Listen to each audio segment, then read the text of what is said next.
Tu t'es encore dit que cette fois, ce sera différent. Que cette fois, tu allais enfin vivre une relation simple, douce, stable. Tu y as cru.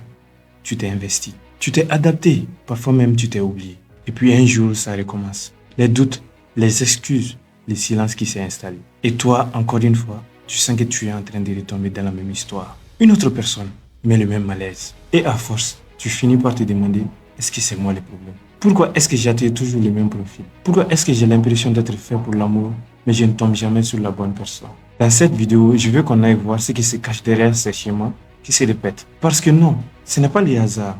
Il y a des raisons bien précises. Et surtout, des portes de sortie. Je vais t'expliquer pourquoi tu attires certaines personnes, pourquoi tu restes avec elles, pourquoi tu n'arrives pas à t'en sortir, et surtout ce que tu peux faire pour reprendre le contrôle. Ce que je vais te dire ici, ce n'est pas des phrases toutes faites. C'est ce que j'ai vu chez moi. C'est ce que je vois chaque jour dans mes accompagnements. Et je peux te dire une chose, ce n'est pas une fatalité.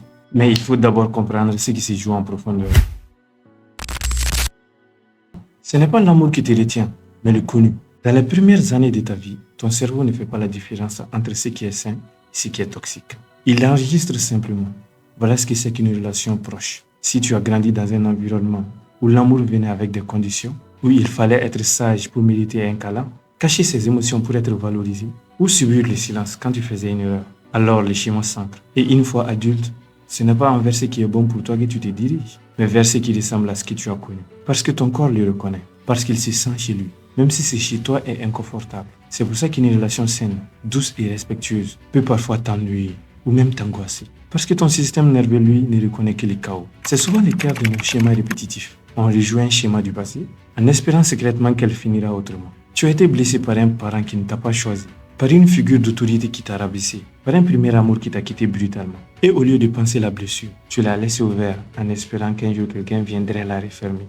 Alors tu t'attaches à des gens distants, froids, instables. Pas par hasard, parce qu'ils ressemblent à la blessure d'origine. Inconsciemment, tu te dis, si j'arrive à être aimé par cette personne, peut-être que je vais guérir cette vieille douleur. Mais ce piège, c'est que tu leur donnes un contrôle qu'ils ne peuvent pas remplir. Tu t'oublies. Tu oublies que certaines blessures n'ont pas besoin d'être renfermées par l'autre, mais reconnues, compris, intégrées par toi. La peur du rejet nous transforme et on devient ce qu'on pense que l'autre attend. Tu as appris peut-être à être toujours fort, toujours positif, toujours disponible. Pas parce que tu es naturellement comme ça, mais parce que tu penses que c'est ce qu'il faut pour être aimé. Alors tu t'effaces, tu caches tes colères, tes blessures et tes besoins. Tu t'adaptes même quand ça te coûte. Mais à force de porter ces masques, tu n'attires pas des personnes qui t'aiment toi.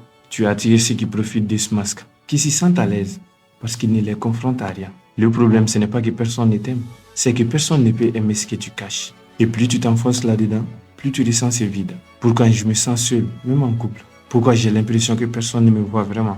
Parce que tu as appris à t'effacer avant même d'exister. Tu peux comprendre intellectuellement que cette personne ne t'apporte rien de bon. Mais ton corps, lui, ne suit pas cette logique. Il réagit à ce qu'il connaît, mais pas à ce qui est sain. Et ce qu'il connaît, ce n'est pas l'amour paisible, mais l'instabilité, la tension et l'espoir suivi du vide. Tu as été câblé émotionnellement à ce type de rythme, souvent bien avant ta première relation. Ce n'est donc pas une attirance vers une personne, mais une reconnexion inconsciente à ton histoire émotionnelle, aux façons où tu as appris à suivre affectivement, en t'adaptant, en attendant, en acceptant. Et dans ce contexte, l'amour devient une lutte. Tu ne cherches pas un partenaire, tu cherches une issue. Et chaque retour de l'autre est vécu comme une validation. Un soulagement, un signe que tu as enfin réussi. Tu t'accroches au début, aux 3 premiers mois, à cette version de toi qui te faisait te sentir spécial, unique, sauvé. Et au lieu de voir la relation pour ce qu'elle est aujourd'hui, instable, vide et blessant, tu restes dans l'espoir que cette version idéalisée va revenir. Ce qu'on oublie souvent, c'est qu'on ne reste pas avec quelqu'un parce qu'on l'aime encore. C'est parce qu'on n'accepte pas ce que cette histoire dit de nous. Je me suis encore trompé.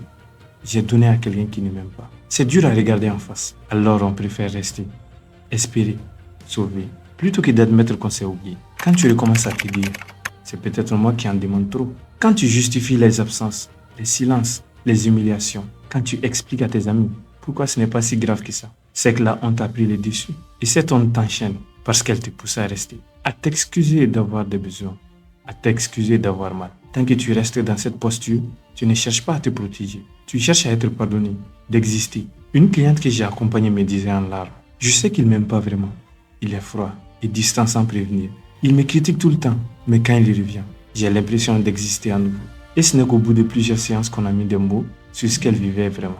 Elle n'attendait pas juste un message ou une présence. Elle attendait juste la preuve qu'elle était aimable. Après des années à être transparente à sa propre famille, et tant qu'elle attendait ça de lui, elle restait coincée dans un contrat invisible. Je souffre, mais peut-être qu'un jour je gagnerai enfin.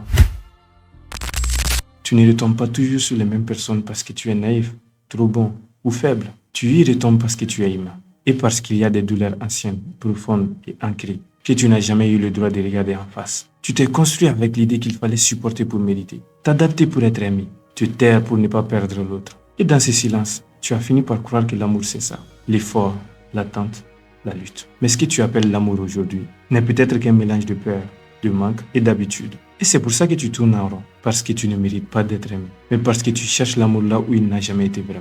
Tu veux une vraie sortie de ce cycle. Alors il ne s'agit pas de fuir une personne ou chercher une relation parfaite. Il s'agit de comprendre ton système émotionnel, de remettre de la clarté dans ce que tu ressens, de réapprendre à t'écouter sans te juger, et surtout de faire la paix avec la partie de toi que tu as mis de côté pour garder des gens dans ta vie. Si toi aussi tu sens que tu tournes en rond, si tu as toujours l'impression de revivre la même histoire, peu importe la personne en face, peut-être qu'il est temps d'aller regarder ce que personne ne t'a appris à regarder. Et si tu veux qu'on en parle, j'ai mis un lien sous cette vidéo. On prend 20 minutes ensemble et tu me racontes ce que tu vis. Et moi, je te donne des clés pour être quelqu'un d'autre. Mais pour retrouver qui tu as toujours été en dessous de tes blessures. C'est tout pour cette vidéo et on se donne rendez-vous pour la semaine prochaine.